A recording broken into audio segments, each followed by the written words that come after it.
मित्रांनो, अत्यंत महत्त्वाचा विषय आहे।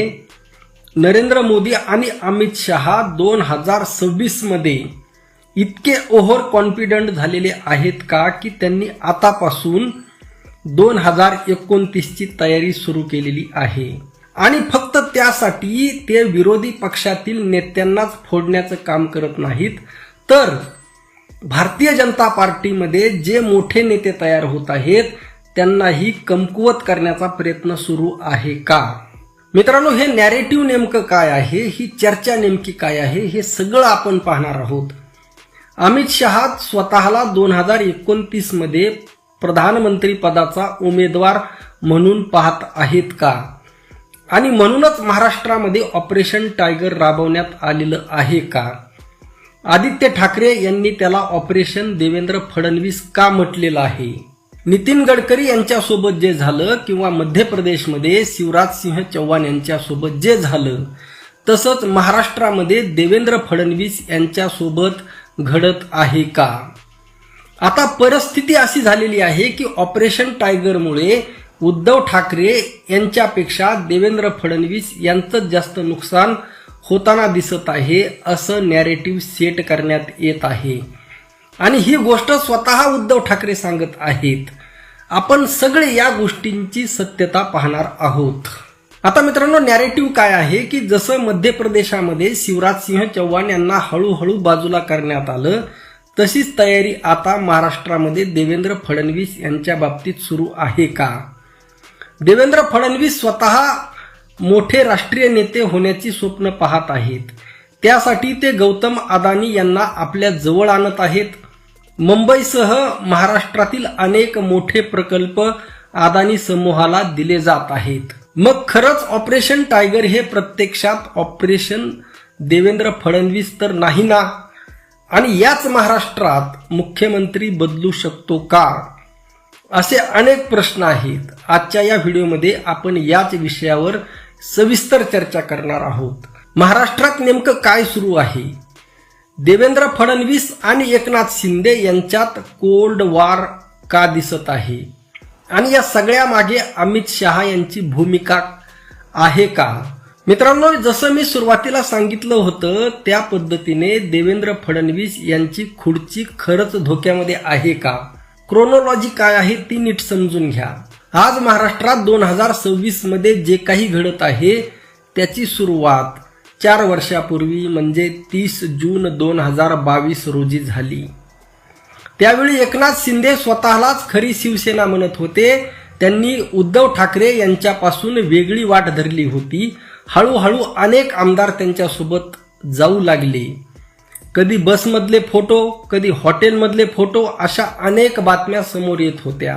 30 जून 2022 रोजी एकनाथ शिंदे आपल्या सर्व आमदारासह मुंबईमध्ये आले आणि थेट राज्यपालांकडे गेले। त्यांच्यासोबत देवेंद्र फडणवीस ही होते। त्यावेळी देवेंद्र फडणवीस यांनी पत्रकार परिषद घेतली आणि 2 महत्त्वाच्या गोष्टी सांगितल्या। पहिली म्हणजे महाराष्ट्राचे पुढचे मुख्यमंत्री एकनाथ शिंदे असतील आणि भारतीय जनता पार्टी त्यांना पाठिंबा देईल। पण त्याहून महत्त्वाचं दुसरं विधान होतं, त्यांनी सांगितलं की मी सरकारमध्ये सहभागी होणार नाही, पण सरकार योग्य प्रकारे चालत आहे की नाही यावर लक्ष ठेवेन। एक प्रकारे देवेंद्र फडणवीस सांगत होते की आता महाराष्ट्राच्या राजकारणाचा रिमोट कंट्रोल त्यांच्या हातामध्ये आहे। ते म्हणाले की मी सरकारला पूर्ण सहकार्य करेन, मी सरकार बाहेर राहीन, पण सरकार यशस्वी होण्यासाठी जे काही आवश्यक आहे ते करेन। म्हणजेच देवेंद्र फडणवीस स्वतःला महाराष्ट्रातील किंगमेकर म्हणून सादर करत होते। पण दिल्लीतील भाजप नेतृत्वाला ही गोष्ट बहुधा पसंत पडली नाही। त्यांना नागपूरमधून आलेला RSSचा जवळचा नेता इतका ताकदवान व्हावा हे मान्य नव्हतं। म्हणूनच देवेंद्र फडणवीस यांनी सरकारमध्ये सहभागी होणार नाही असं जाहीर केल्यानंतर काही तासातच दिल्लीहून आदेश आला। त्या आदेशानुसार देवेंद्र फडणवीस यांना सुद्धा शपथ घ्यावी लागली। जे स्वतः मुख्यमंत्री राहिले होते त्यांनाच एकनाथ शिंदे यांच्या सरकारमध्ये डेप्युटी CM म्हणून शपथ घ्यावी लागली। एका अर्थाने त्यांचं पद कमी करण्यात आलं आणि त्यांना स्पष्ट संदेश देण्यात आला की भाजपमध्ये सर्वात मोठी ताकद दिल्लीत बसलेलं नेतृत्व आहे. राजभवनामध्ये आधी 2 खुर्च्या लावल्या होत्या, नंतर 3री खुर्ची लावण्यात आली आणि देवेंद्र फडणवीस यांना डेप्युटी सीएम म्हणून शपथ घ्यावी लागली. यानंतर सरकारचं कामकाज सुरू झालं. 2022 नंतर एकनाथ शिंदे अधिक ताकदवान दिसू लागले. 2023 मध्ये त्यांनी एक जाहिरात प्रसिद्ध केली. त्या जाहिरातीमध्ये नरेंद्र मोदी आणि एकनाथ शिंदे यांचेच फोटो होते. त्यावर लिहिलं होतं Modi for India, Shinde for Maharashtra. त्याच जाहिरातीमध्ये असा दावाही करण्यात आला होता की महाराष्ट्रातील 26.1% लोक एकनाथ शिंदे यांना मुख्यमंत्री म्हणून पाहू इच्छितात, तर फक्त 23.2% लोक देवेंद्र फडणवीस यांना मुख्यमंत्री म्हणून पाहू इच्छितात. हा एकनाथ शिंदे यांचा स्पष्ट राजकीय संदेश होता. ते दाखवू इच्छित होते की त्यांची दिल्लीतील नेतृत्वाशी अधिक मजबूत पकड आहे. पण महाराष्ट्र भाजपला हे आवडलं नाही आणि इथूनच कोल्ड वॉरची सुरुवात झाली. देवेंद्र फडणवीस आधीच नाराज होते. त्यांना मुख्यमंत्री पदावरून डेप्युटी सीएम करण्यात आलं होतं. त्यातच आता एकनाथ शिंदे स्वतःला मोठा नेता म्हणून सादर करू लागले. याच दरम्यान महाराष्ट्र भाजपमधील काही नेत्यांनी श्रीकांत शिंदे यांच्या उमेदवारीला विरोध सुरू केला. श्रीकांत शिंदे यांनी तर एवढंही म्हटलं की पक्षाने योग्य उमेदवार दिला तर मी राजीनामा द्यायलाही तयार आहे. पण नंतर दिल्लीच्या हस्तक्षेपानंतर हा वाद शांत झाला. नंतर 2024ची विधानसभा निवडणूक झाली. भाजपने 132 जागा जिंकल्या आणि सर्वात मोठा पक्ष ठरला. सरकार स्थापनेसाठी 144 जागांची गरज होती.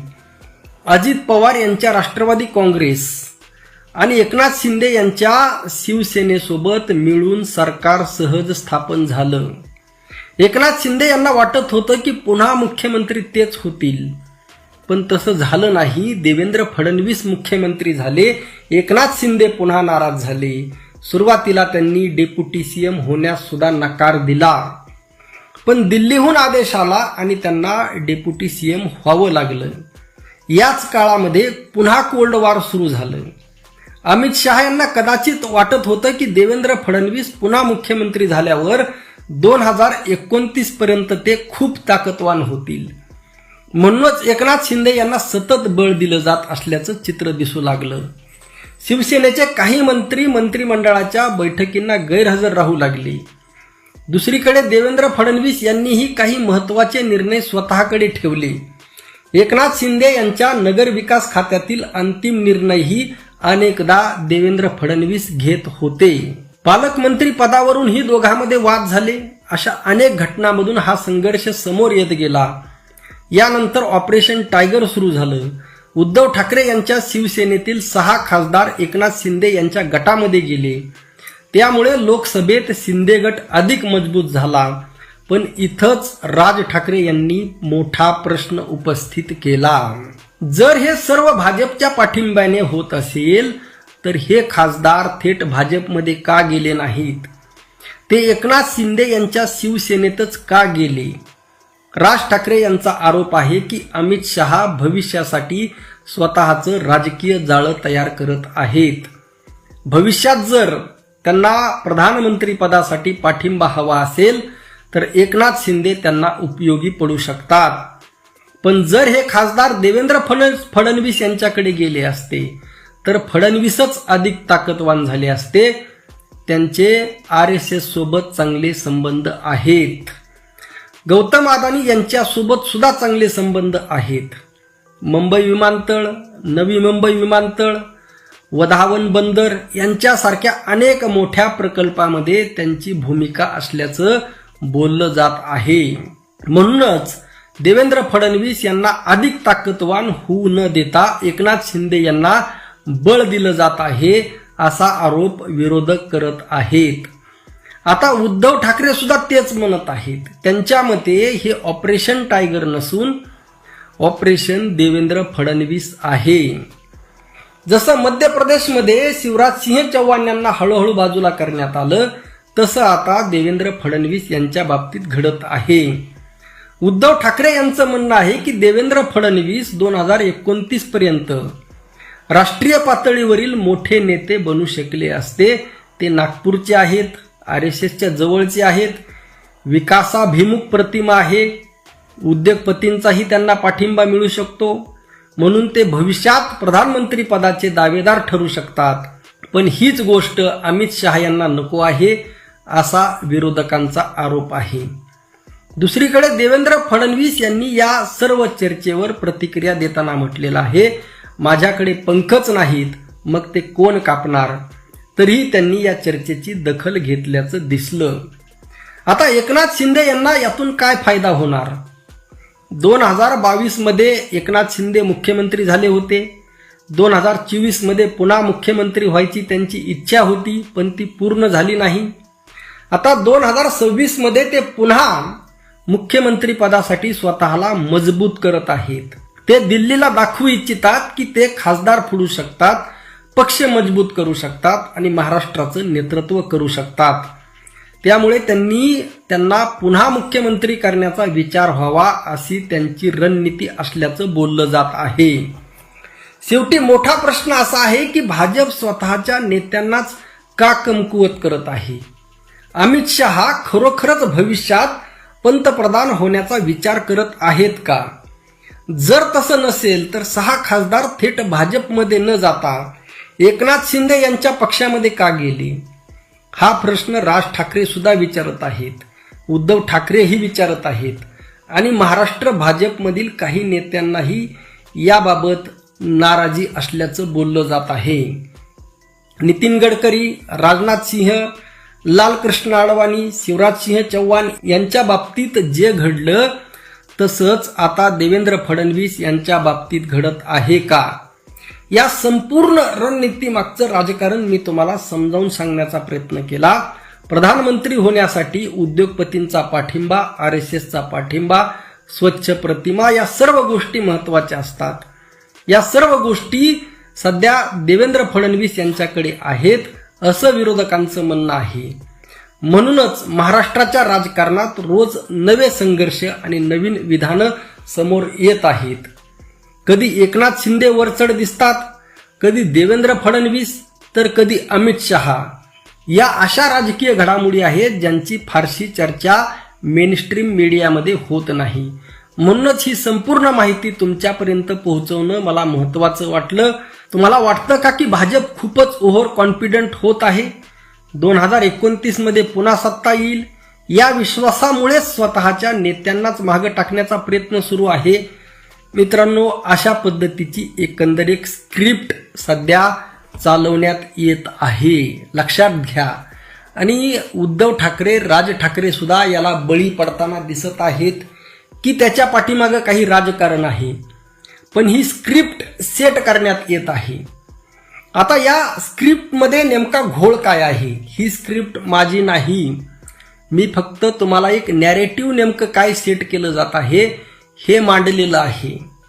आता याच्या पाठीमागं वास्तव नेमकं काय आहे बघा. देवेंद्र फडणवीस यांना RSSचा पाठिंबा आहे, 100% आहे. RSS म्हणजेच देवेंद्र फडणवीस आणि देवेंद्र फडणवीस म्हणजेच RSS.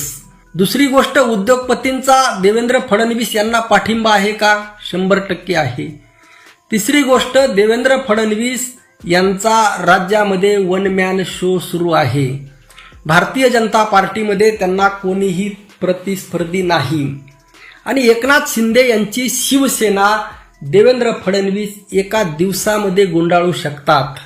अजित पवार आज राहिलेले नाहीत, त्यामुळे त्यांचा पक्ष केवळ देवेंद्र फडणवीस यांच्या मेहरबानीवर सुरू आहे. परंतु जो मूळ प्रश्न उपस्थित केला जात आहे, या नॅरेटिव्हमध्ये एक चुकीचं नॅरेटिव्ह जे पसरवलं जात आहे, त्यासाठी मी हा व्हिडिओ बनवला की देवेंद्र फडणवीस यांची स्वच्छ प्रतिमा. खरंच देवेंद्र फडणवीस यांची प्रतिमा स्वच्छ आहे का. अजिबात नाही. प्रचंड भ्रष्टाचारामध्ये बरबटलेला हा महाराष्ट्र तुम्ही पाहिलं 40% 50% पर्यंत कमिशन सुरू आहे. अतिप्रचंड भ्रष्टाचार. राजू शेट्टी यांनी सांगितलं की शक्तीपीठ महामार्गामध्ये 30,000 कोटी 40,000 कोटी पर्यंत भ्रष्टाचार केला जाणार आहे. प्रत्येक कामामध्ये भ्रष्टाचार, उद्योगपतींच्या घशामध्ये घालण्याचं, प्रायव्हेटायझेशन, आणि या सगळ्यामध्ये स्वच्छ प्रतिमा असण्याचा प्रश्न कुठून येतो? एकीकडे महाराष्ट्राचा पार बट्ट्याबोळ केलेला आहे. महाराष्ट्रातील कोणत्याही गावामध्ये जाऊन सर्वसामान्य व्यक्तीला विचारा, लोकांच्या मनामधून उतरलेला मुख्यमंत्री म्हणून इमेज तयार झालेली आहे. खरं तर शेतकऱ्यांना सरसकट कर्जमाफी देऊन ही इमेज सुधारण्याचा एक चान्स त्यांच्याकडे होता, परंतु त्यामध्ये सुद्धा एवढ्या अटी, एवढे निकष लावलेले आहेत. आणि कर्जमाफी देण्याच्या अगोदरच जाहिराती सुरू. आजच मी बसस्टँडवर एसटीवर जाहिरात बघितली, म्हणजे जाहिरातीवर हजारो करोड रुपये खर्चले जात आहेत. देवेंद्र फडणवीस यांचा देवाभाऊ बनवण्यासाठी हजारो कोटी रुपये खर्च करण्यात आला. आता शेतकऱ्यांना कर्जमाफी नाही, परंतु आम्ही कर्जमाफी दिली म्हणून जाहिरात करण्यामध्ये हजारो करोड रुपये खर्च केले जातील. म्हणजे अशा पद्धतीने देवेंद्र फडणवीस यांची प्रतिमा शेतकऱ्यांसमोर, येथील महाराष्ट्रातील जनतेसमोर पूर्णपणे मलिन झालेली आहे. परंतु राष्ट्रीय पातळीवरील लोकांना हे माहीत नाही. बघा, राष्ट्रीय पातळीवरील लोकांना हे माहीत नाही. त्यामुळे आपल्याला हा मुद्दा आता राष्ट्रीय पातळीवर घेऊन जावा लागेल की महाराष्ट्रामध्ये देवेंद्र फडणवीस यांना कोणीही पसंत करत नाही. एकतर महामानवांचा अपमान असेल, मनुवादी व्यवस्था येथे लागू करण्याचं कारस्थान असेल, संविधान विरोधी भूमिका असेल, येथील बहुजन हिंदूंना संपवण्याचं षडयंत्र असेल, येथील शेतकऱ्यांना संपवण्याचं षडयंत्र असेल, दिलेला वादा तोडणं असेल, असे अनेक मुद्दे आहेत मित्रांनो. आणि त्यामुळे हा व्हिडिओ खूप महत्त्वाचा आहे. जास्तीत जास्त शेअर करा. सुरुवातीला मी तुम्हाला जी स्क्रिप्ट सांगितली ती स्क्रिप्ट माझी नाही, फक्त ते नॅरेटिव्ह कशा पद्धतीने सेट करण्यात येत आहे ते तुम्हाला सांगितलं. आणि आपल्याला सावध राहणं का गरजेचं आहे? कारण जर मनुस्मृती रोखायची असेल, संविधानाचं जतन करायचं असेल, तर देवेंद्र फडणवीस महाराष्ट्राला, देशाला परवडणार नाही.